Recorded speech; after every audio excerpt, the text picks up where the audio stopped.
How to log into Kinecta Mortgage Account. Let's get started. Launch your preferred browser. At the top, you'll see the search box. Over there, type in Kinecta Mortgage Login and then search for it. With that, different website links will appear.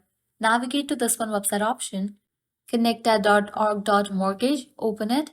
You will be directed to the official website of it. Once you're in the website, at the top, you'll see the option of login. Click on that. Getting access to online banking account, you can easily get access to the mortgage part.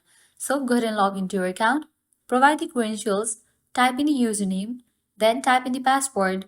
In the case you have forgotten the username or the password, you can click on these options to recover it. After you provide all the details, click on login. With that, you will be logged into Kinecta Mortgage Account. In the case you haven't created your online banking account, you can click on the option of enroll in online banking and go through the registration process. So this way you can easily log into Kinecta Mortgage Account. If this video was helpful, don't forget to like, share and subscribe to our channel. Thanks for watching.